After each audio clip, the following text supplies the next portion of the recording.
السلام علیکم ورحمۃ اللہ وبرکاتہ۔ اعوذ باللہ من الشیطان الرجیم کلا بل تحبون العاجلہ وتذرون الآخرہ وجوہ یومئذ ناظرہ إلى ربها ناظرة ووجوه يومئذ باسرة تظن أن يفعل بها فاقرة كلا إذا بلغت التراقي وقيل من راق وظن أنه الفراق والتفت الساق بالساق إلى ربك يومئذ المساق فلا صدق ولا صلى ولكن كذب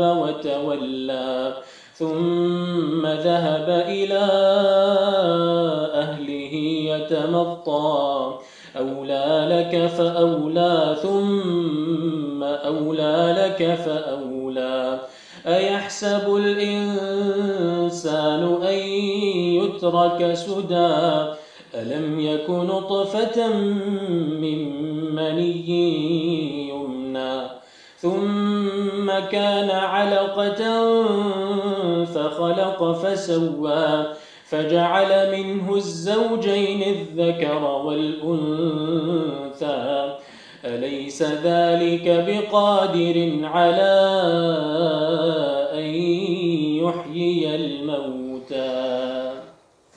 جزاك الله خير. إن الحمد لله نحمده ونستعينه ونستغفره ونعوذ بالله من شرور أنفسنا ومن سيئات أعمالنا من يهده الله فلا مضل له ومن يضلل فلا هادي له وأشهد أن لا إله إلا الله وحده لا شريك له وأشهد أن محمدًا عبده ورسوله يا أيها الذين آمنوا اتقوا الله حق تقاته ولا تموتن إلا وأنتم مسلمون يا أيها الناس اتقوا ربكم الذي خلقكم من نفس واحدة وخلق منها زوجها وبث منهما رجالا كثيرا ونساء واتقوا الله الذي تساءلون به والأرحام إن الله كان عليكم رقيبا يا أيها الذين آمنوا اتقوا الله وقولوا قولا سديدا يصلح لكم أعمالكم ويغفر لكم ذنوبكم ومن يطع الله ورسوله فقد فاز فوزا عظيما اللهم صل على محمد وعلى آل محمد كما صليت على إبراهيم وعلى آل إبراهيم إنك حميد مجيد اللهم بارك على محمد وعلى آل محمد كما باركت على إبراهيم وعلى آل إبراهيم إنك حميد مجيد سبحانك لا علم لنا إلا ما علمتنا إنك أنت العليم الحكيم رب اشرح لي صدري ويسر لي أمري واحلل عقدة من لساني يفقه قولي أعوذ بالله من الشيطان الرجيم من همزه ونفخه ونفثه بسم الله الرحمن الرحيم كلا بل تحبون العاجلة وتذرون الآخرة وجوه يومئذ ناظرة إلى ربها ناظرة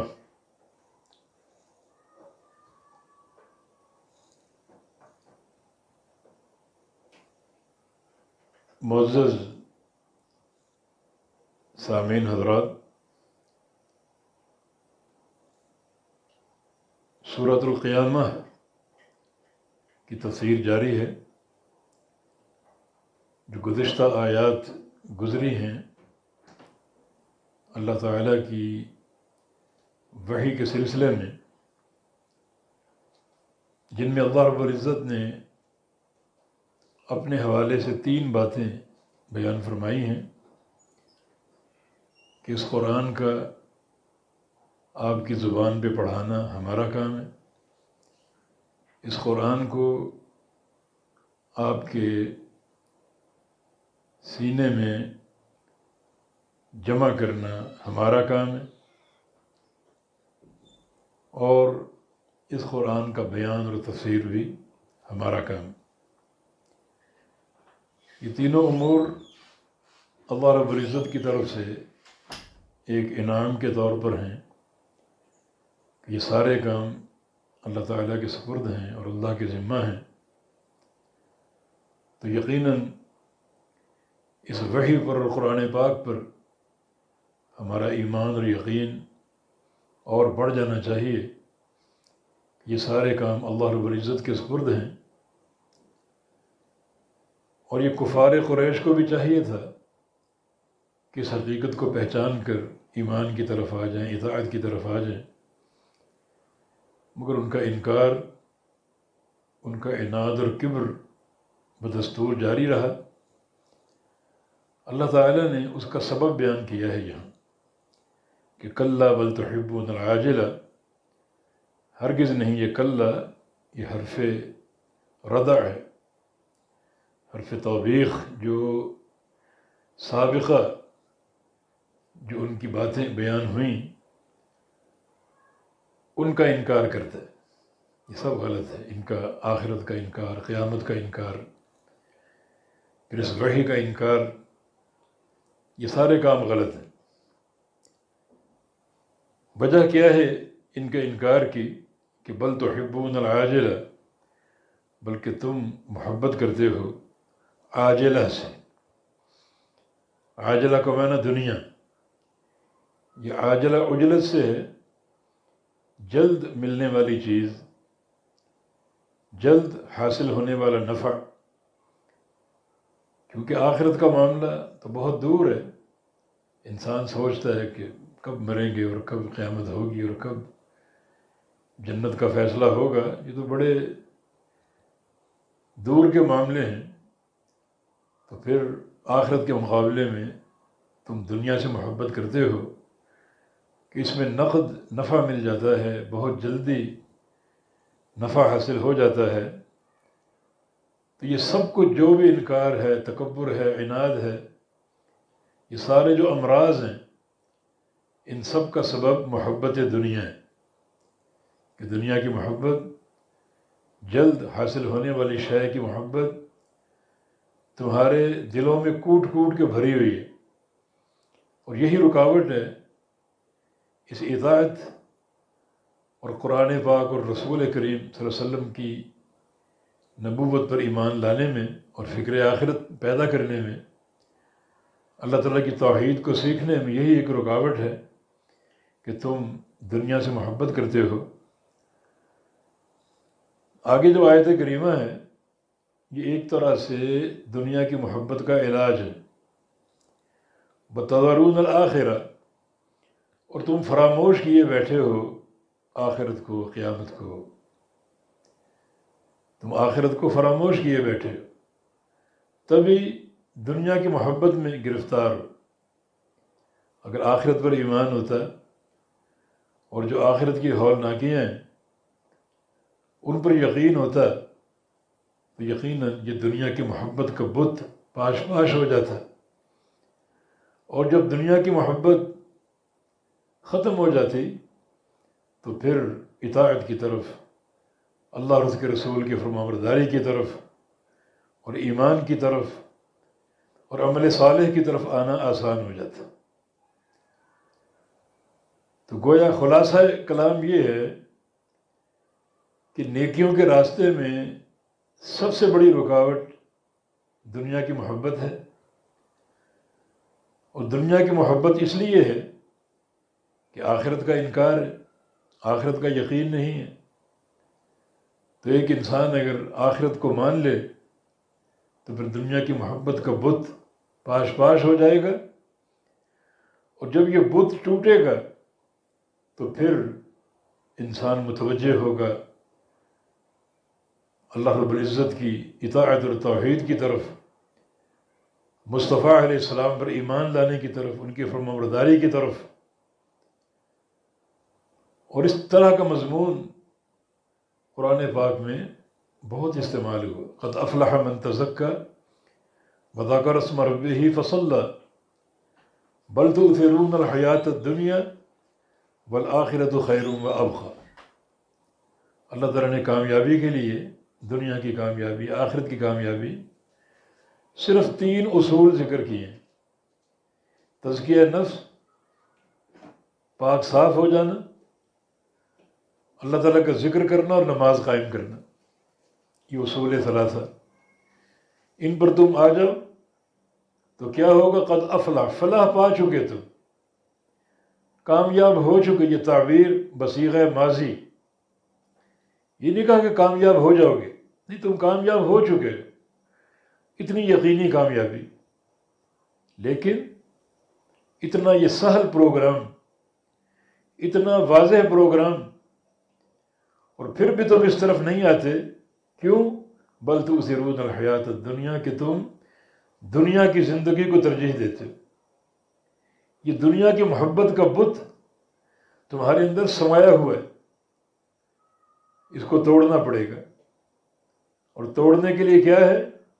والآخرۃ خیر وابقی، وہ قیامت کی فکر ہے، قیامت کی ہولناکیوں کو یاد کرنا ہے، اللہ تعالیٰ کے فیصلے اور فصل قضاء کے لیے اللہ تعالیٰ کے سامنے پیش ہونا، جو معمولی گھاٹی نہیں ہے۔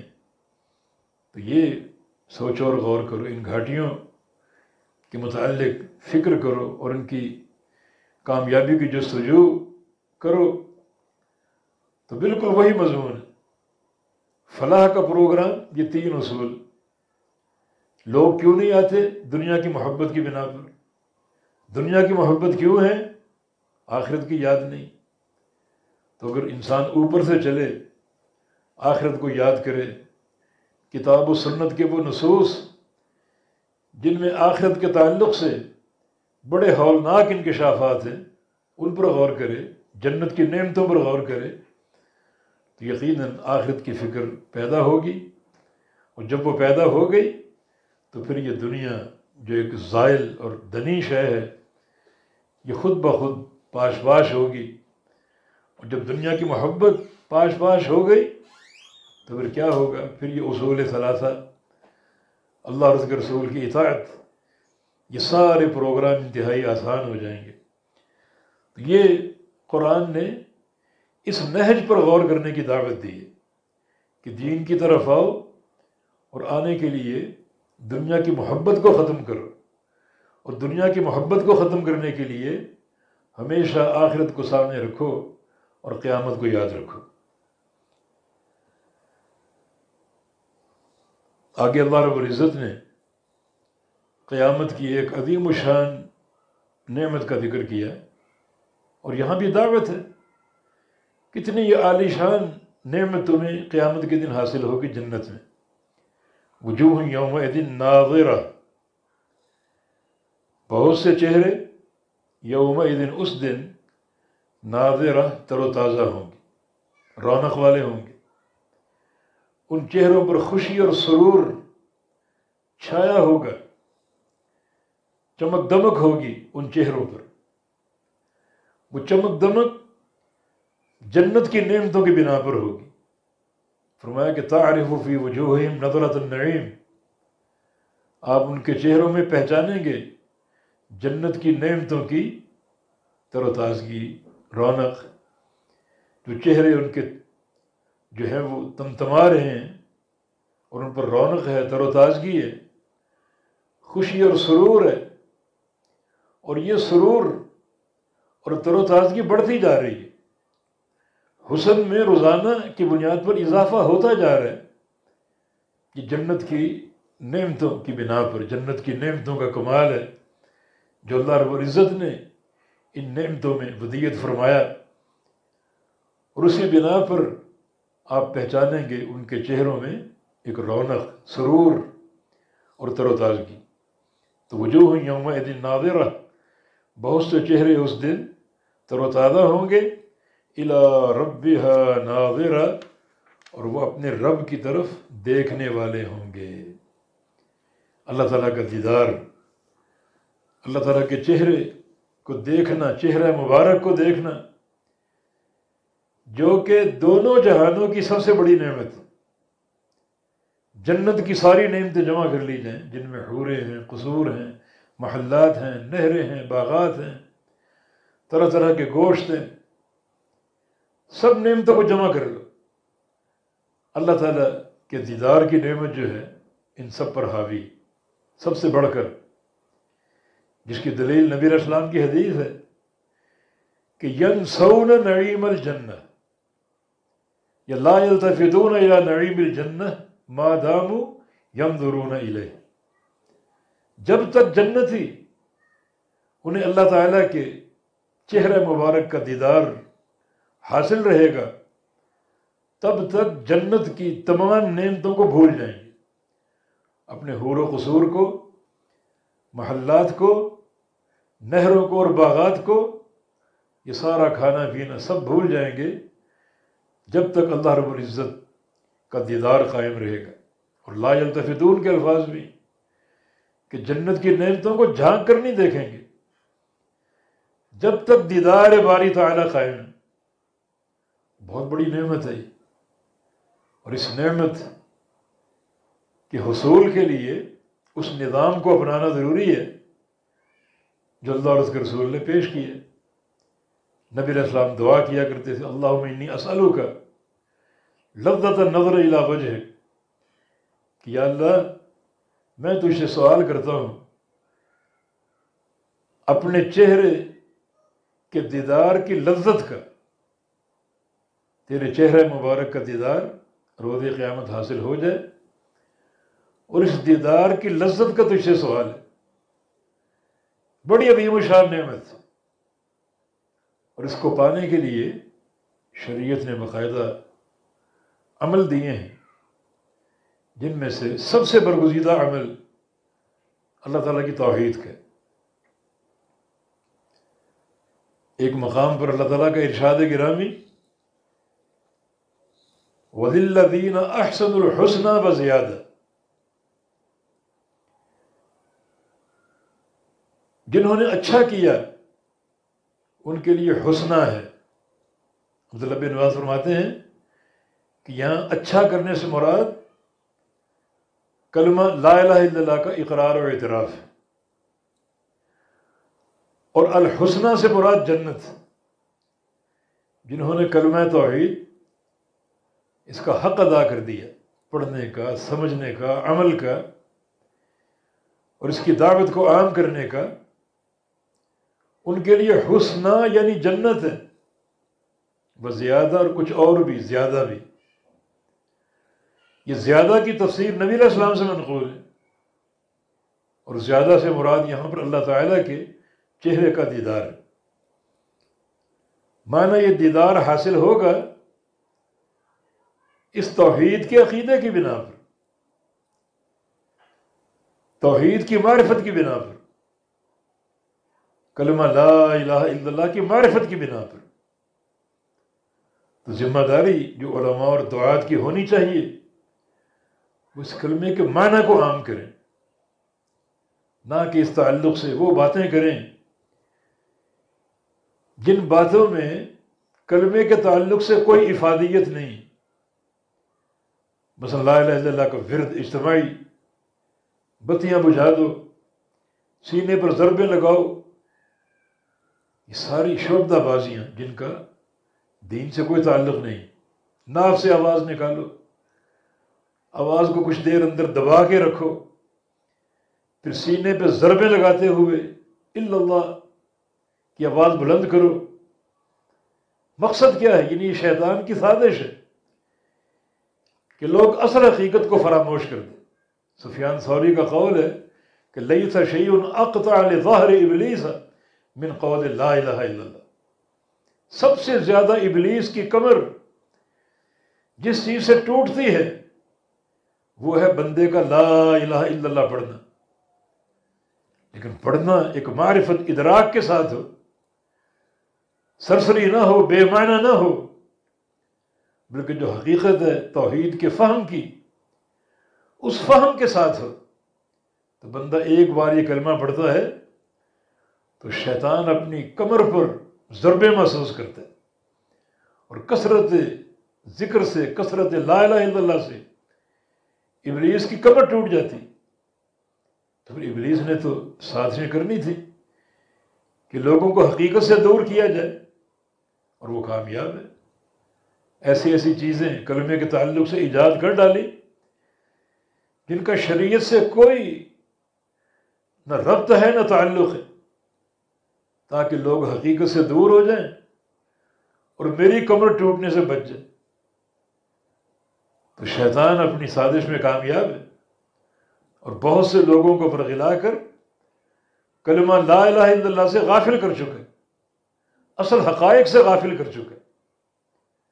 اور اصل حقائق اس کلمے کو پڑھنا، ساتھ سمجھنا، جو دو ارکان نفی اور اثبات کے، لا الہ نفی اور الا اللہ اثبات، انہیں پوری طرح ملحوظ رکھنا، اور بڑی ایک شد و مد کے ساتھ توحید کی محبت ہو، اور اسی شد و مد کے ساتھ شرک کی نفرت ہو، تو یقیناً ابلیس کی کمر ٹوٹے گی۔ اور یہ چیز جب بندے میں پیدا ہو گئی تو وہ زیادہ ایسے لوگوں کو جنت کے داخلے کے ساتھ زیادہ حاصل ہوگا۔ وہ زیادہ کیا ہے؟ اللہ تعالیٰ کے چہرے کا دیدار۔ تو مانا توحید باری تعالیٰ ایک عظیم الشان نعمت ہے، جس بنا پر قیامت کی یہ نعمت، نعمت عظمی اللہ کے دیدار کی حاصل ہوگی۔ ایک بار نبی علیہ السلام تشریف فرما تھے اور 14ویں کا چاند چمک رہا تھا، کچھ صحابہ آپ کے ساتھ تھے، آپ نے چاند کو دیکھا، صحابہ نے دیکھا، تو رسول اللہ صلی اللہ علیہ وسلم چونکہ بڑے غضب کے مربی تھے، آپ نے سوچا اس وقت یہ خاموشی کا عالم اور چاند خوب چمک رہا ہے، کچھ صحابہ کو تربیت دی جائے، کچھ ان کو علم نافع دیا جائے۔ فرمایا اس چاند کو دیکھ رہے ہو، اس دیکھنے میں کوئی تکلیف تو نہیں محسوس ہو رہی؟ بالکل نہیں۔ فرمایا کہ ان قریب قیامت کا دن آنے والا ہے، انکم سترون ربکم، اپنے رب کو تم دیکھو گے، اپنے رب کے چہرے کو دیکھو گے، جس طرح اس 14ویں کے چاند کو دیکھ رہے ہو، اس طرح اپنے رب کو دیکھو گے۔ کیا مانا جیسے 14ویں کا چاند نظر آ رہا ہے اور بیچ میں کوئی چیز حائل نہیں، نہ کوئی بادل ہے، نہ کوئی آندھی کے ذرات ہیں، نہ ہوائیں ہیں، مطلب بالکل صاف ہے، کوئی چیز، نہ کوئی درخت، نہ کوئی بادل، اس طرح تم رب تعالیٰ کو دیکھو گے۔ تو یہ تشبیہ جو ہے باعتبار رؤیت ہے، جیسے چاند کو دیکھ رہے ہو اور بیچ میں کوئی حائل نہیں ہے، اس طرح رب تعالیٰ کو دیکھو گے اور بیچ میں کوئی چیز حائل نہیں ہوگی، باعتبار مرئی نہیں ہے، اللہ تعالیٰ کے چہرے کے کوئی چیز مشابہ نہیں۔ یہ معنی نہیں کہ چاند اللہ تعالیٰ کے چہرے کے مشابہ ہے، لیس کمثلہ شیء، اس جیسی کوئی چیز نہیں۔ یہ تشبیہ باعتبار رؤیت کے ہے، دیکھنے کے ہے، باعتبار جس کو دیکھنا اس کے نہیں، باعتبار مرئی کے نہیں، باعتبار رؤیت۔ کوئی دنیا کی شے اللہ تعالیٰ کے مشابہ نہیں، وہ تشبیہ سے پاک ہے۔ تو نبی علیہ السلام نے فرمایا کہ تم اس طرح اپنے رب کو دیکھو گے جیسے اس چاند کو دیکھ رہے ہو، بیچ میں کوئی نہ بادل ہے، نہ کوئی چیز حائل ہے، اور نہ کوئی ایسی بھیڑ بھاڑ ہے۔ بعض اوقات کسی چیز کو دنیا دیکھ رہی ہو، بھیڑ ہو تو اوپر چڑھنا پڑتا ہے، ایڑی اٹھانی پڑتی ہے، ایسا کچھ نہیں ہوگا۔ علی الارائک ینظرون، جنتی تو اپنے تختوں پر ٹیک لگا کر اللہ تعالیٰ کا دیدار کریں گے۔ پھر رسول اللہ صلی اللہ علیہ وسلم نے فرمایا من استطاع اللہ یغلب علی صلاة قبل طلوع الشمس وصلاة قبل غروبها فلیفعل، جس شخص میں یہ طاقت ہو کہ 2 نمازوں پر دنیا کی کوئی چیز غالب نہ آئے، کوئی مصروفیت، کوئی لالچ، کوئی خوف، کوئی چیز غالب نہ آئے، وہ 2 نمازیں وقت پر ادا کر لو تو ایسا کر جاؤ۔ ایک وہ نماز جو سورج کے طلوع ہونے سے پہلے یعنی فجر کی نماز، اور دوسری وہ نماز جو سورج کے غروب ہونے سے پہلے، معنی عصر کی نماز، یعنی فجر کی اور عصر کی۔ ان 2 نمازوں کو پوری پابندی کے ساتھ، وقت کی حفاظت کے ساتھ ادا کر جاؤ۔ اس ترتیب سے لگتا ہے کہ جو بندے، ویسے نمازیں 5 فرض ہیں، 5 کی اہمیت ہے، لیکن جن بندوں کے دلوں میں ان 2 نمازوں کی اہمیت ہو، نہ کوئی نیند غالب آئے، نہ کوئی کاروباری مصروفیت غالب آئے، تو ضرور ایسا کر جائے اور ان 2 نمازوں کو وقت پر ادا کرے تو اللہ تعالیٰ کا دیدار قیامت کے دن حاصل ہوگا۔ یہ کام تھوڑا مشکل ہے، کیونکہ عصر کی نماز کا وقت ایسا ہوتا ہے کہ خریداروں کا ہجوم ہوتا ہے، بازار بھرے ہوتے ہیں، منڈیاں اور مارکیٹیں بھری ہوتی ہیں، خرید و فروخت کا وقت ہوتا ہے۔ ان حالات میں وقت پر اٹھنا، اپنی دکان کو بند کر کے، اپنے کاروبار کو بند کر کے نماز کے لیے جانا یقیناً ایک مشکل کام۔ اور فجر کا وقت جو ہے نیند کے غلبے کا وقت، بعض اوقات موسم سرد ہوتا ہے، بستر گرم ہوتا ہے، بستر کو چھوڑنا یقیناً ایک مشکل کام۔ تو رسول اللہ صلی اللہ علیہ وسلم نے فرمایا کہ جو بندہ ان 2 نمازوں پر کوئی چیز غالب نہ ہونے دے، نہ کوئی نیند، نہ کوئی کاروبار، نہ کوئی لالچ، نہ کوئی ڈر، نہ کوئی میٹنگ، نہ کوئی خوف، تو ایسا کر جاؤ، تو اللہ تعالیٰ کے دیدار کے ضمن میں یہ بات بیان کرنا اس بات کی دلیل ہے کہ ان 2 نمازوں کی پابندی اختیار کرنے والا، مداومت اور محافظت کرنے والا، وقت بھی ادا کرنے والا، اسے یقیناً اللہ تعالیٰ کا دیدار حاصل ہو جائے گا۔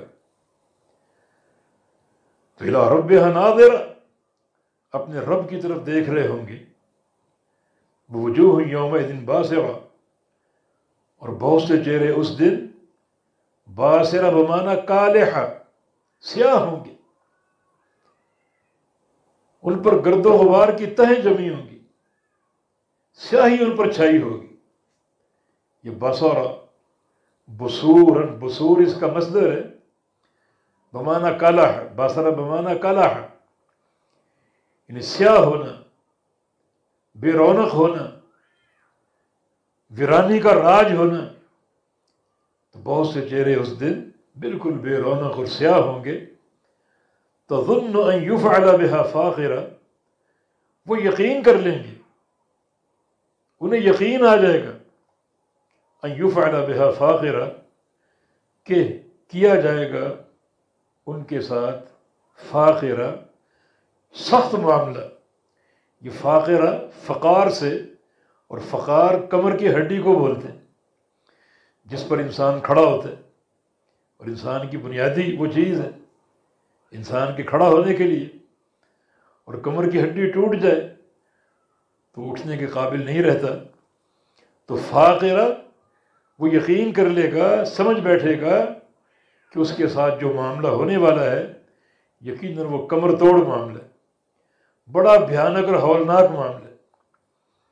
تو اے انسان، تو قیامت کے دن یقین کرے گا، آج یقین کر لے قیامت کے وقوع کو، اور آخرت کی جو بھیانک جو احوال اور صورتیں ہیں ان پر آج تو یقین کر لے، ایمان لے آ۔ کل جو یقین کرے گا کہ اب میرے ساتھ اچھا نہیں ہونے والا، بڑا برا ہونے والا ہے، میری کمر ٹوٹ جائے گی، مجھ پر اب شدائد اور مشکلات ٹوٹنے والی ہیں اور راحت ساری ختم۔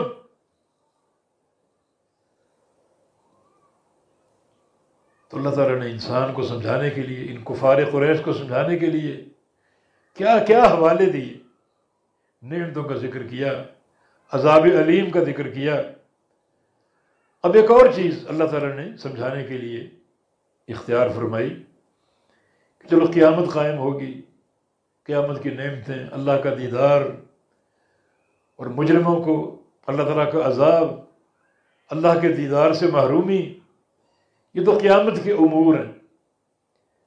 اللہ رب العزت نے ایک ایسے امر سے سمجھانا چاہا جو امر تم اپنی آنکھوں سے دیکھتے ہو۔ قیامت تو غائب ہے، جب قائم ہوگی سو ہوگی، تو آؤ ایک انتہائی ہولناک شے جس کا تم نظارہ کرتے ہو، اکثر دیکھتے رہتے ہو، اسی سے نصیحت پکڑ لو۔ کلا ہرگز نہیں، اذا بلغت التراقیہ، جب پہنچ جائے گی جان، التراقیہ ترقوہ کی جمع حلق میں، یہ جان حلق میں اٹک جائے گی۔ یہ ترقوہ جو انسان کی گردن میں دو ہڈیاں آگے کی طرف، سینے سے اوپر کندھے اور سینے کی سرحد کے مابین جو ہڈیاں ہیں دونوں طرف دائیں اور بائیں، یہ تراقی کہلاتی ہیں، اور ان کے بیچ جو حلق کا حصہ ہے، اس میں جب جان اٹک جائے گی، پھنس جائے گی، تو یہ امور تو تمہارا مشاہدے میں ہے، لوگوں کو مرتے ہوئے دیکھتے ہو، اپنے ہاتھوں سے دفن کرتے ہو، تو یہ معاملہ تمہاری عبرت کے لیے کافی نہیں؟ رسول اللہ صلی اللہ علیہ وسلم کی حدیث ہے، کفا بالموت واعظا، ایک انسان کے لیے سب سے بڑا واعظ موت ہے۔ لوگوں کی موتیں دیکھتا ہے، ان کے لیے قبریں کھودتا ہے، اپنے ہاتھوں سے دفن کرتا ہے، اور اس سے کوئی عبرت اور نصیحت نہیں حاصل ہو رہی کہ آخر وہ انجام پر غور کرے۔ کلا ہرگز نہیں، اذا بلغت التراقیہ، جب پہنچ جائے گی جان حلق میں، اٹک جائے گی، وقیل من راق، اور کہا جائے گا کون ہے؟ راق دم کرنے والا، پڑھ کر پھونکنے والا۔ یہ راق اسم فاعل راقی، رقا یرقی سے، کوئی ہے دم کرنے والا، کوئی ہے جھاڑ پھونک کرنے والا جو آ کر دم کرے اور اس کی یہ جو اذیت اس وقت اس کو حاصل ہے، جو اس کی روح اٹکی ہوئی ہے، وہ اذیت ختم ہو جائے، یہ شفا یاب ہو جائے۔ قیل من راق، کہا جائے گا کوئی ہے دم کرنے والا۔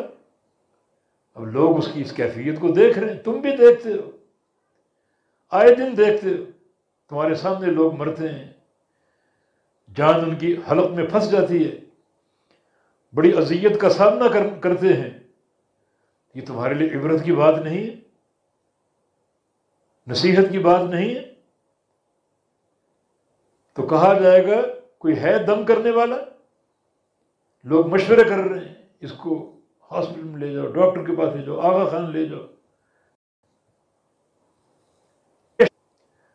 وچوں گئی یہ مکھ، یقین کر لے گا اب کوئی فائدہ نہیں، جدائی کا وقت آ گیا۔ یہ تو تم اپنے سامنے دیکھتے ہو یہ مناظر۔ یہ قیل من راق کے دو معنی ہو سکتے ہیں، یعنی یہ بات کون کہہ رہا ہے کہ کون ہے دم کرنے والا؟ ارد گرد جو انسان لوگ بیٹھے ہوئے ہیں، بھائی بیٹھا ہے، یا شوہر ہے تو بیوی موجود ہے، بیٹا ہے تو باپ موجود ہے، باپ ہے تو بیٹا موجود ہے، کہ لاؤ کسی کو کوئی دم کرنے والا، کوئی انجیکشن لگانے والا، کسی ڈاکٹر کا پوچھو، کسی ڈاکٹر کو لے کر آؤ۔ یہ انسانوں کی باتیں، اور بعض مفسرین اس طرف گئے ہیں کہ من راق یہ فرشتہ کہے گا، کیونکہ جب انسان کی موت کا وقت آ جاتا ہے تو جنت کے فرشتے بھی وہاں پہنچ جاتے ہیں اور جہنم کے فرشتے بھی۔ جنت کے فرشتوں کے ہاتھوں میں خوشبودار کفن ہوتے ہیں، اور جہنم کے فرشتوں کے ہاتھوں میں بدبودار عذاب سے بھرے کفن ہوتے ہیں، اور جو روح قبض کرنے والا فرشتہ ہے، روح قبض کرتے ہی اسے متعلقہ فرشتے کے سپرد کر دیتا۔ تو فرشتہ کہتا ہے من راق، اس کو کون اٹھا کر لے جائے گا؟ اس کی روح کو، اس کی روح میں نے قبض کرنی ہے، تو اس روح کو قبض کرنے کے بعد کس کو دوں؟ جنت کے فرشتے کو دوں یا جہنم کے فرشتے کو دوں؟ کون اس کو روح کو اٹھا کر لے جائے گا؟ یہ باتیں ارد گرد ہو رہی ہیں۔ وَظَنَّ أَنَّهُ الْفِرَاقُ، وہ یقین کر لے گا کہ جدائی کا وقت آ گیا۔ وَالْتَفَّتِ السَّاقُ بِالسَّاقِ، اور لپٹ جائے گی پنڈلی کے ساتھ، پنڈلی کی جان نکل گئی اور وہ خشک ہو گئی تو اکثر ساتھ لپٹ جاتی ہے، ساتھ جڑ جاتی ہے پنڈلی، جو علامت موت ہے کہ یہاں سے جان جا چکی اور پنڈلی خشک ہو چکی، ایک دوسرے سے لپٹی ہوئی ہے، ایک دوسرے سے چپک گئی اور جڑ گئی۔ یہ والتفت الساق بالساق، جب یہ کیفیت ہوگی تو کیوں نہ اس کو یقین ہوگا کہ اب وقت فراق آ گیا، جدائی کا وقت آ گیا، موت قریب ہے۔ تو والتفت الساق بالساق، یہ عرب میں ایک استعارۃ معروف ہے کہ بہت ہی کوئی ہولناک منظر ہو تو وہاں پنڈلی کا استعمال کرتے ہیں۔ پنڈلی سے جڑ گئی، لپٹ گئی، مانا مصیبتیں جمع ہو گئی، کئی مصیبتیں اکٹھی ہو گئی۔ اور یہاں بھی ممکن ہے ایک مصیبت وقت موت، دوسری مصیبت جو آخرت کا سفر شروع ہو رہا ہے بھرپور عذاب کے ساتھ، قبر کی گھاٹی، پھر محشر کا میدان، تو کئی مصیبتیں، یعنی والتفت الساق بالساق، پنڈلی سے جڑ گئی اور لپٹ گئی، یعنی ایک مصیبت نہیں کئی مصیبتیں جمع ہو گئی۔ نبی علیہ السلام کی حدیث ہے لا تتمنوا الموت، موت کی تمنا مت کرو، کسی تکلیف کی بنا پر کوئی تکلیف پہنچی اور آپ کہیں کہ اچھا مر ہی جاؤں میں، مت تمنا کرو۔ فإن هود المطلع شدید، اس لیے کہ مرنے کے بعد اگلے جہاں جھانکنے کا منظر بڑا سخت اور ہولناک ہے۔ تو اب آسانیوں کا دور ختم، پنڈلی سے پنڈلی لپٹ گئی، کوئی ایک مشکل نہیں، ایک مصیبت نہیں، کئی مصیبتیں تمہارے سامنے موجود ہیں۔ جان کنی کی مصیبت، اگلے جہاں جھانکنے کی مصیبت، قبر کا عالم جو برزخ کا عالم وہ مصیبت، پھر آگے قیامت قائم ہوگی وہ مصیبت، تو دواہی ہی دواہی اور مصائب ہی مصائب ہیں۔ تو والتفت الساق بالساق میں تعبیر ہے ان تمام مشاکل کی طرف، ان تمام ہولناکیوں کی طرف۔ الی ربک یومئذ المساق،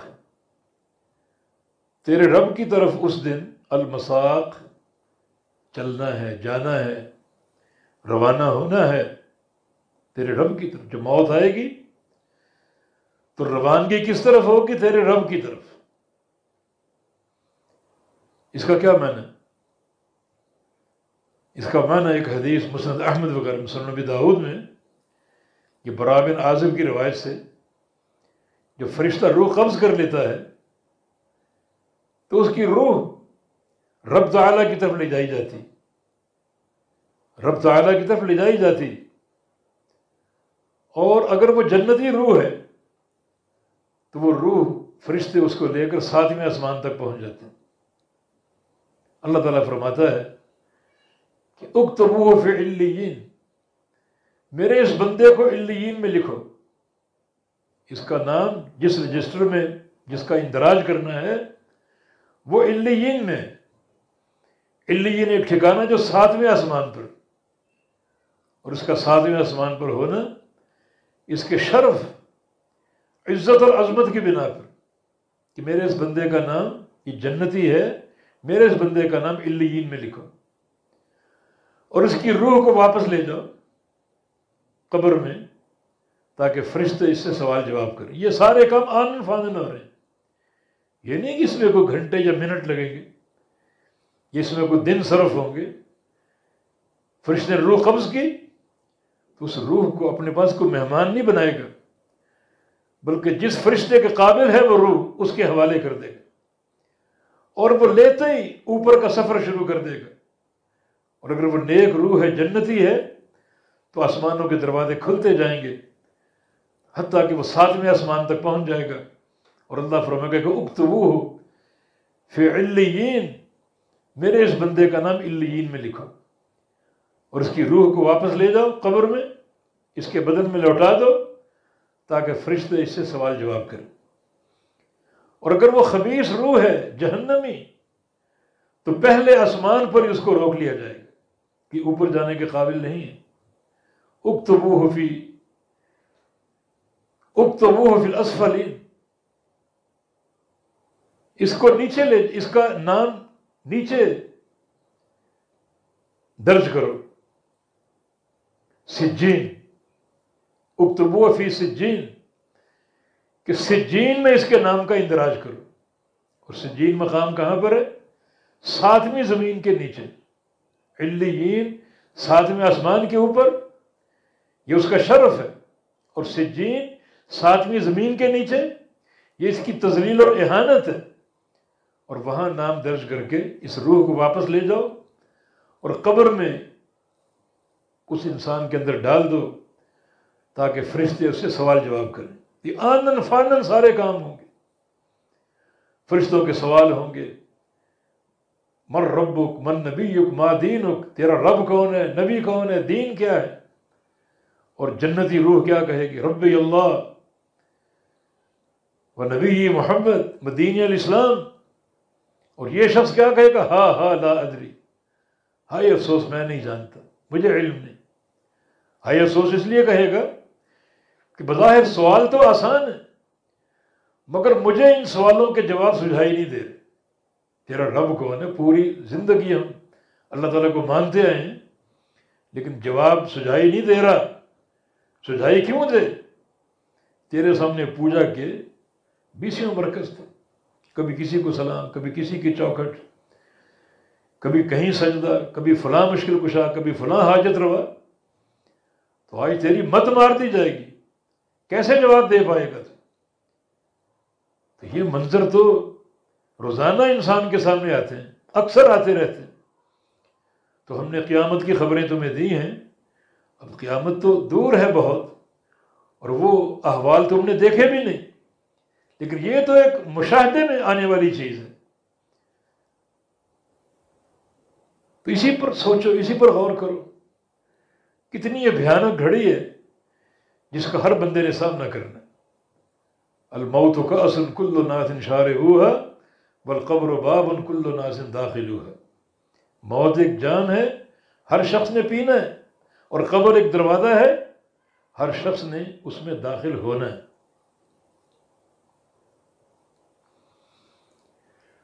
فرمایا کہ فلا صدق ولا صلی، بس نہیں تصدیق کی اس شخص نے اور نہ نماز پڑھی، تصدیق بھی نہیں کی، نماز بھی نہیں پڑھی۔ یہ اس کا کردار کامیاب کیسے ہوگا؟ اصل چیز تصدیق ہے، اللہ سچا ہے، رسول سچا ہے، اللہ تعالیٰ کے احکام سچے ہیں، اللہ تعالیٰ کے وعدے سچے ہیں، رسول کریم کی ہر بات سچی ہے۔ تصدیق کرتے جانا، تصدیق کرتے جانا، تسلیم کرتے جانا، یہ ایمان کی روح ہے۔ یہ اس کو حاصل نہیں تھی، یہ مانتا نہیں تھا، تصدیق نہیں کرتا تھا، ولا صلی، اور نہ اس نے نماز پڑھی، بلکہ کیا کیا؟ ولیکن کذب وتولی، لیکن جھٹلایا اور منہ پھیرا، دین حق سے، اللہ تعالیٰ کی وحی سے، رسول کی اطاعت سے روگردانی کی اس نے۔ ولیکن کذب وتولی، لیکن جھٹلایا اس نے، وتولی، اور روگردانی کی، منہ پھیر لیا۔ ثم ذهب الى اهل يتمتع، پھر گیا یہ اپنے اہل کی طرف، گھر والوں کی طرف، یتمتع، بڑا نخوت کرتے ہوئے، غرور کرتے ہوئے، اکڑتے ہوئے، سینہ تان کے چلتے ہوئے، یتمتع۔ بعض روایتوں کے مطابق ابو جہل کا ذکر ہو رہا ہے، نہ اس نے تصدیق کی، نہ اس نے نماز پڑھی، پوری زندگی جھٹلایا، منہ پھیرا، اور بہت ہی ایک نخوت کے عالم میں اپنے گھر کی طرف جاتا۔ اولیٰ لک فاولیٰ، افسوس ہے تیرے لیے، پھر افسوس ہے۔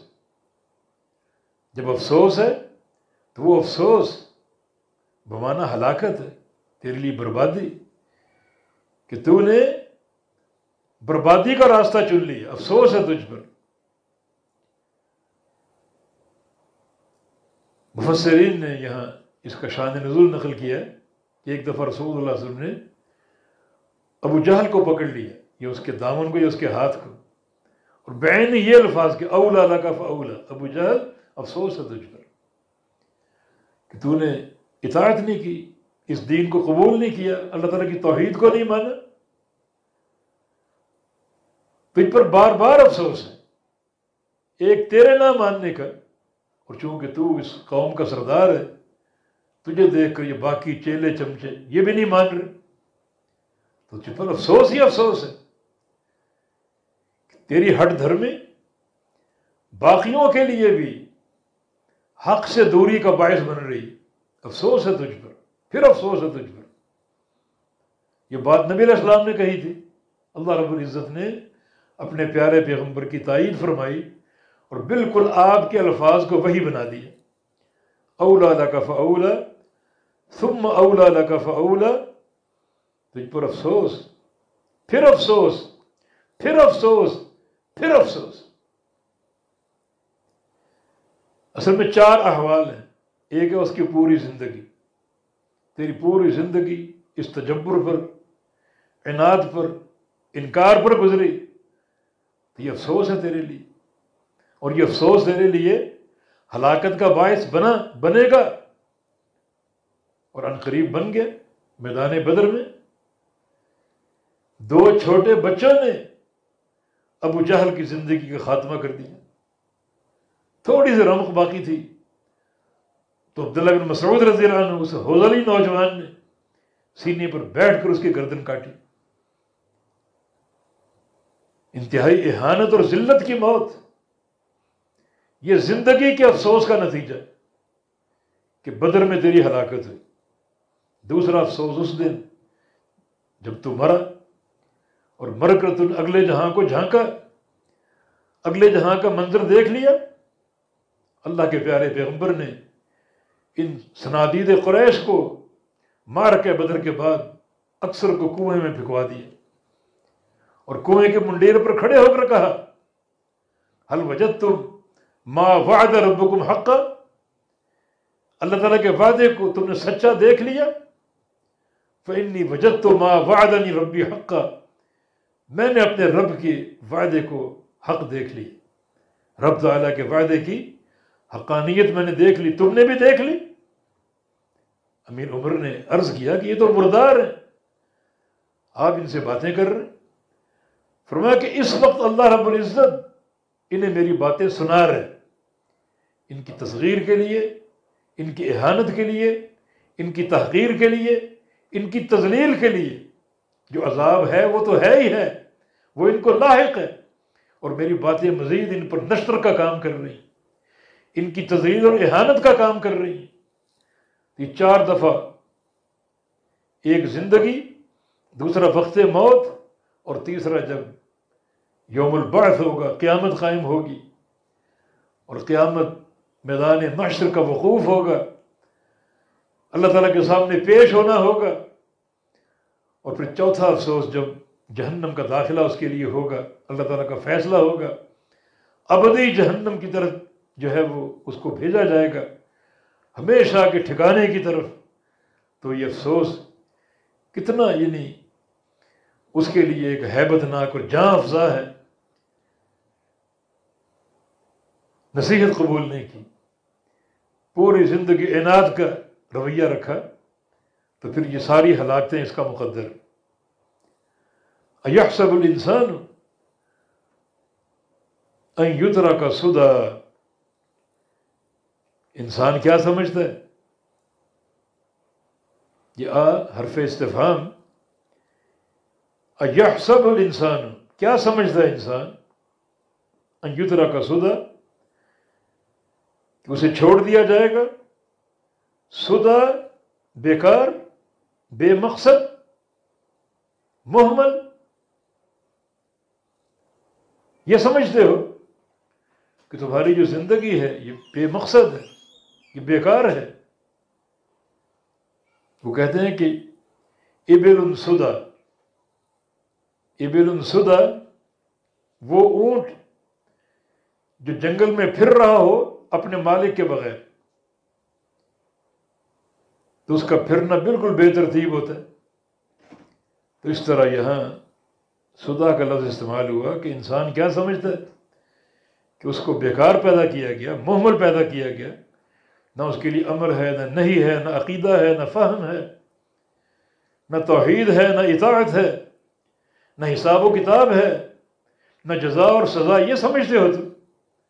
نہیں، یہ ساری چیزیں ہیں، امر بھی ہے، نہیں بھی ہے، عقیدہ بھی ہے، معرفت بھی ہے،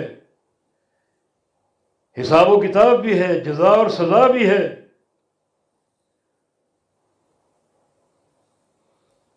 الم یکن نطفۃ من منی یمنی، کیا نہیں تھا قطرہ من منی، منی کا، یمنی جو ٹپکایا جاتا ہے۔ یہ تیری اساس ہے۔ نطفہ یہ الماء القلیل، قطرہ سمجھ لیجئے۔ کیا نہیں تھا تو ایک قطرہ ٹپکائی جانے والی منی کا؟ یہ تیرا اصل ہے، تیری سرشت ہے، یہ تیری بنیاد ہے۔ یہ ثم کان علقۃ، پھر ہو گیا خون کا لوتھڑا، اور آگے گوشت کی بوٹی، فخلق فسوى، بس اللہ تعالیٰ نے اندازہ بنایا اور تجھے درست اور برابر کر دیا۔ ذرا تصور کر، لوتھڑا کیسا ہوگا اور گوشت کی بوٹی کیسی ہوگی؟ پھر رب تعالیٰ نے تجھے بالکل برابر اور درست کر دیا، ہڈیاں بن گئیں، گوشت لگا دیا، چمڑا لگا دیا، ہاتھ پاؤں بنا دیے، آنکھیں، ناک اور کان بنا دیے، اور بالکل ایک خوبصورت شکل میں تجھے دنیا میں لایا۔ اللہ کی قدرت نہیں ہے؟ ان کہاں ایک پانی کا قطرہ جو ایک آغاز ہے، اور اس سے کیا کچھ بنتا گیا، اس سے خون بنا، اس سے بوٹی بنی، اس سے ہڈیاں بنی، اس سے ہاتھ پاؤں بنے، آنکھیں اور ناک اور کان بنے، زبان اور ہونٹ بنے۔ کوئی تصور کر سکتا ہے؟ یہ قدرت اللہ رب العزت کی ہے۔ اور پھر فجعل منہ الزوجین الذکر والانثی، پھر بنایا اللہ تعالی نے اس سے جوڑا، الذکر والانثی، مرد اور عورت کا، یعنی اس نطفہ کے نتیجے میں بچہ پیدا ہو رہا ہے، بچی پیدا ہو رہی ہے، یعنی علیحدہ پیدا ہونے کی صورت میں۔ اور اگر توأم جڑواں ہیں تو 2 بیٹے آ رہے ہیں، 2 بیٹیاں آ رہی ہیں، 1 بیٹا اور 1 بیٹی آ رہی۔ اس سب کی ابتدا کیا، آغاز کیا ہے؟ آغاز ایک قطرہ۔ کوئی تصور کر سکتا ہے کہ یہ قطرہ ایک انسان کی شکل میں تبدیل ہو جائے گا؟ ایک خوبصورت ڈھانچہ جس میں ہڈیاں، گوشت پوست، ہر چیز ہوگی۔ یہ قدرت کس کی ہے؟ اللہ رب العزت کی۔ تو پھر سوچو، الیس ذلک بقادر علی ان یحیی الموتى، جس نے یہ سب کچھ بنایا، ایک قطرہ پانی سے اس نے یہ سب کچھ بنا دیا، زندگی چل رہی ہے، نظام چل رہا ہے، تو وہ اللہ قادر نہیں ہے علی ان یحیی الموتى، اس بات پر کہ وہ زندہ کر دے مردوں کو؟ یہ اس کی قدرت اور قدرت کے مظاہر آپ کے سامنے آ گئے کہ ایک پانی کے قطرے کو اللہ تعالیٰ نے تبدیلیاں دے دے کر کس مرحلے تک پہنچا دی، کیا کیا مراحل سے وہ پانی کا قطرہ گزرا، اور پھر انسان وجود میں آیا، دنیا میں آیا۔ کس کی قدرت ہے، کس کی شان ہے یہ؟ اللہ رب العزت کی۔ تو پھر تم سوچتے اور غور کیوں نہیں کرتے؟ اللہ تعالیٰ کی قدرت کا انکار کیوں کرتے ہو کہ قیامت قائم نہیں ہوگی، مردے زندہ نہیں ہوں گے؟ کل بتایا تھا ہم نے، عاص ابن وائل نبی علیہ السلام کے پاس ایک بھربھری ہڈی لے کر آ گیا، انگلیوں کے بیچ میں رکھ کے اس کو پیس کر پاؤڈر بنا دیا، اور کہا کہ اے محمد صلی اللہ علیہ وسلم، اس نے دوبارہ انسان بننا ہے؟ نبی علیہ السلام سے بحثیں کر رہا ہے، الجھ رہا ہے، اور پیارے پیغمبر رحمان کا پیغام اس کو سنا دیا، اس تک پہنچا دیا، حجت قائم کر دی۔ اور آج یہ حجت ہر مشرک اور کافر پر قائم ہے، جس اللہ کی یہ قدرت ہے تم انکار کرتے ہو کہ یہ اللہ تعالیٰ دوبارہ ان مردوں کو زندہ نہیں کرے گا؟ تو الیس ذالک بقادر علی ان یحیی الموتى، کیا وہ یعنی اللہ رب العزت قادر نہیں ہے علی اس چیز پر ان یحیی الموتى کہ وہ زندہ کر دے مردوں کو اور قیامت کے دن اٹھائے؟ یقیناً قادر ہے۔ ایک چیز کو دوبارہ بنانا، پہلی بار کے بنانے سے وہ دوبارہ بنانا آسان ہوتا ہے، اللہ کے لیے سب برابر۔ یہ انسانوں کے تعلق سے بات ہو رہی، انسان ایک چیز بناتا ہے، ابتدا میں مشاکل ہوتی ہیں، دوبارہ جب بنائے گا تو آسانی سے بنا جائے گا۔ اللہ تعالیٰ کے لیے سب آسان ہے، سب برابر۔ تو جس ذات نے ایک قطرہ پانی کے قطرے کو ان مراحل سے گزارا، وہ ذات دوبارہ ان مردوں کو زندہ کرنے پر قادر نہیں؟ یقیناً قادر۔ بہت سی حدیثیں رسول اللہ صلی اللہ علیہ وسلم سے منقول ہیں، اگرچہ ان کی اسانید میں کلام ہے اور کچھ ضعف ہے، لیکن مجموعہ ان کا قابل قبول ہو سکتا ہے کہ رسول اللہ علیہ وسلم اس سورہ مبارکہ کے اختتام پر سبحانک اللہم بلا کہا کرتے تھے۔ اے اللہ تو پاک ہے اور تو کیوں نہیں قادر؟ بالکل قادر ہے تو۔ اللہ تعالیٰ یہ پوچھ رہا ہے نا کہ اللہ تعالیٰ مردوں کو زندہ کرنے پر قادر نہیں ہے، تو اس کا جواب سبحانک اللہم بلا، یا اللہ تو پاک ہے تو کیوں نہیں قادر؟ اور بعض روایتوں میں صرف بلا کا لفظ ہے، کیوں نہیں؟ ہمارا ایمان ہے کہ اللہ رب العزت ہر چیز پر قادر۔ وأصلي وأسلم على نبينا محمد وعلى آله وصحبه وأهل طاعته أجمعين۔